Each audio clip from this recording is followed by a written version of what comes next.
Welcome to the EVready podcast, featuring industry leaders and their perspectives on electrification, hosted by EVready Energy.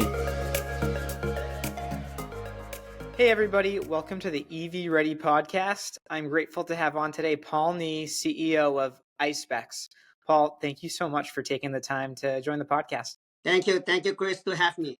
Yeah, absolutely. And just for a little bit of context, I met Paul about 6 months ago and was introduced to his company about a year ago, and was just really enthused and interested in the vision and everything that they were looking into, because I kind of view it as the future of energy in the United States.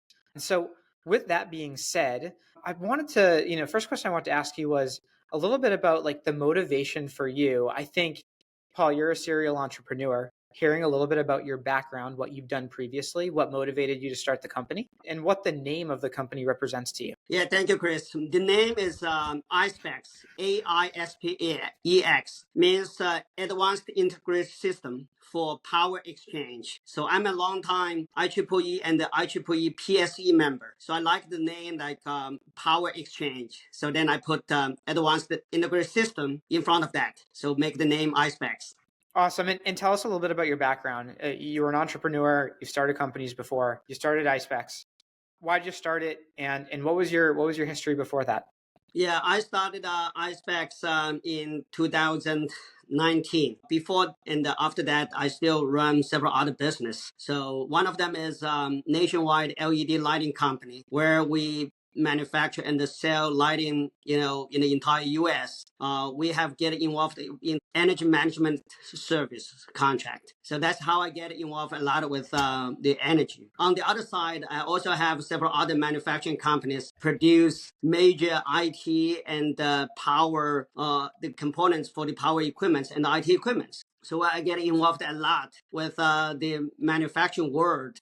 Then when the EV starts picking up, I saw a lot of a challenge that in that space. So I was trying to find how to leverage my resources and my expertise to address some of the biggest challenges in the e-mobility sector. Yeah. It's interesting. We see a lot of like the energy efficiency in the lighting world coming to the charging space. But obviously, I think like your unique component of it is tied to this energy management piece, which I'm excited to talk about here. So can you talk to us a little bit about some of the major issues facing the United States utility grid right now and how AISPEX is looking to address those issues? Yeah, I think the U.S. utility grid has been, really built decades ago. There was not too much infrastructure updates on the entire grid infrastructures. So that affects its reliability, efficiency, and ability to keep up with the growing energy demand. It's a challenge right now. We always tell everybody reliability, sustainability, and economics. That's kind of like the three things that I think companies like yours are trying to focus on and solve the problem. And in a second, I'm going to ask you about Texas. Hey, an additional question for you. So I know you guys believe in open standards. Talk to us a little bit about open standards and why you feel that's important as we sort of scale, this new grid 2.0 across the United States. And it doesn't have to be just charging. It can be anything related to open standards. But talk to us a little bit about why that's important to you. Yeah, that's a very good question.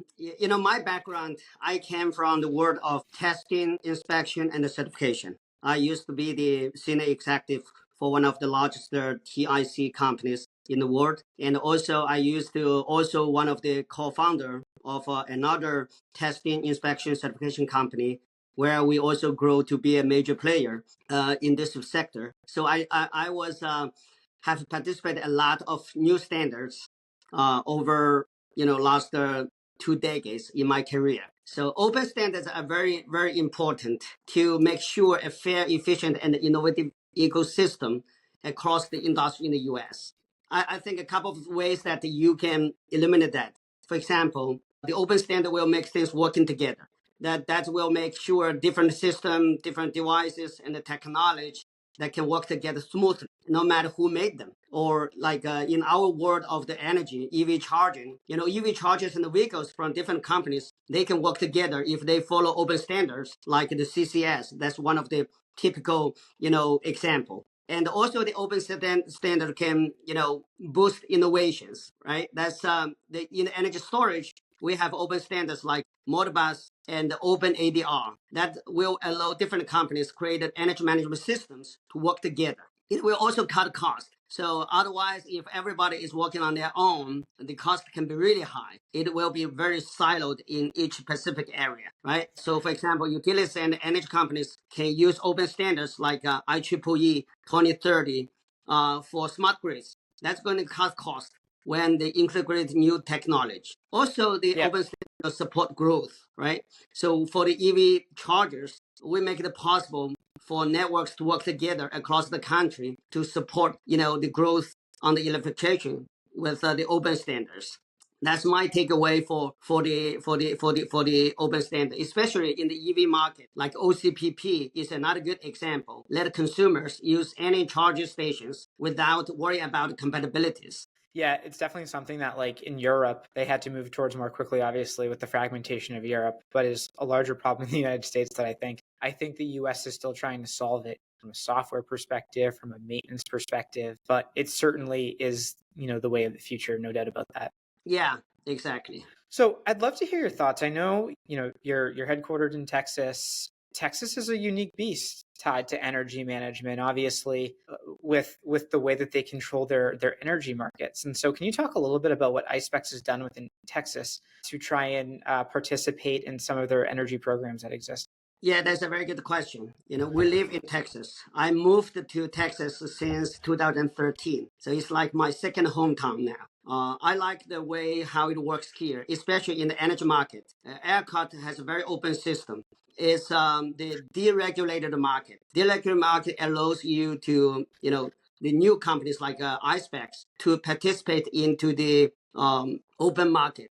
It's much, much different from the regulated market. So Texas is like its own country in terms of the size of the business and also in terms of the whole entire system. ERCOT is totally separate from Eastern and the West grid interconnections. So that's created all these opportunities for AISPEX to play in the ground. So first is independent. So it's most likely different from any others, but also it is open. So that's the advantage. So AISPEX got our retail electrical provider license few months ago. So that's a big step we took in 2024. That's going to allow us to participate in the grid market with our advantage of combining the solar power generations, EV charging, but more important, supported by the energy storage systems. So this will allow us not just serving the loads, serving the demands, but also allow us to serve the grid as to the demand response, to the ancillary service as a QSE or LSE. That's a total game changer in this industry. Yeah, and just to say it another way for listeners who aren't as involved in the industry, Texas has chosen to be energy independent by not being tied to the electric grid in different parts of the United States, the eastern part of the United States, the western part of the United States. And so hypothetically they could secede and become their own country.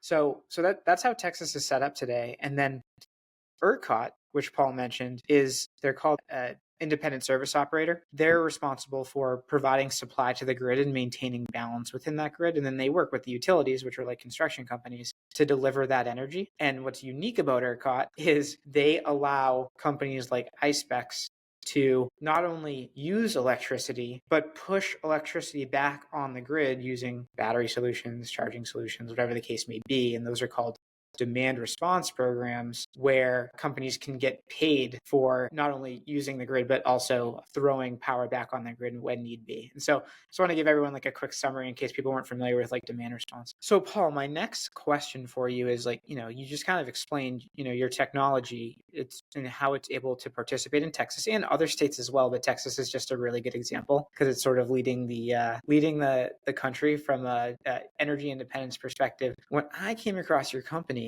about a year ago, what I was really interested in was you had a few unique solutions that were just different. You have some solutions that might look and feel similar to some customers, but then you have some products that feel very different, and they're in many cases focused around battery storage and the ability to not only charge, but to be able to discharge and to be able to utilize batteries to do so. So tell us a little bit about what you're most excited to unveil. CES is next week.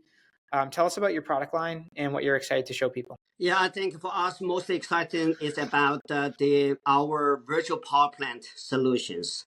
We have developed a very sophisticated software to control all the decentralized energy resources, the DERs, that will enable not just selling the power to the end user, but also provide a service to the grid. So our solution is aiming to the growth of the EV charging demand that will have become the bottleneck for the interconnections for the load growth. So we help the commercial industry building owners or the property owners that they can provide the EV charging service without upgrading their facility. That's the basic philosophy of this whole idea. So VPP is the key. That's also our major advantage based on the hardware you have seen last year.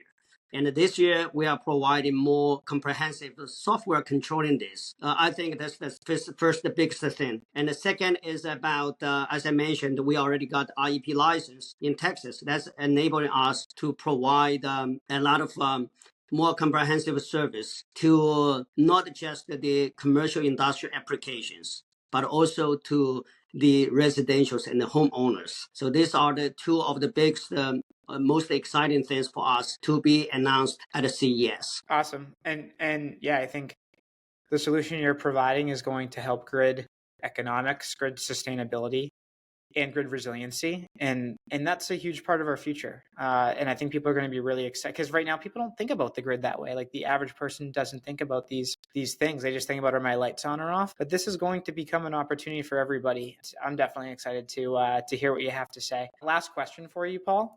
EVready is going to be partnering in AISPEX and AISPEX's booth. Talk to us a little bit about what led you to choose EVready Energy as your partner tied to these new products that you're announcing.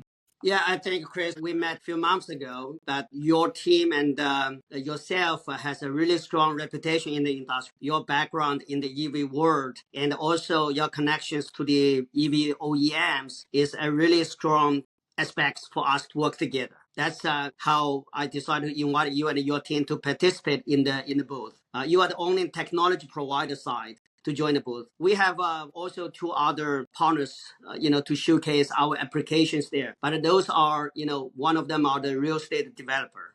Another one is the EV car racing company that are providing a very unique technology. So these are more on the application side. So you are the only one that we decide to you want to join us as a technology provider because we see the value, your strong industry reputation, and we share the same vision for the sustainable future. That's through our discussions and the conversations over the last few months. Awesome. Yeah. I'm excited to see your technology and then show people how they can utilize our technology to do those three things, which is make their utility grid more economic, more resilient, more sustainable, and make it beneficial to them. So, Paul, looking forward to it. Thank you so much for joining the podcast, and we will talk soon. Yeah, thank you. Thank you so much. I think CES will provide a great opportunities for your team and our teams to, spend quite a lot of time together in the 4 days of the show. Yeah, absolutely. Thanks, Paul. Okay, thank you. Thank you, Chris. Thank you so much.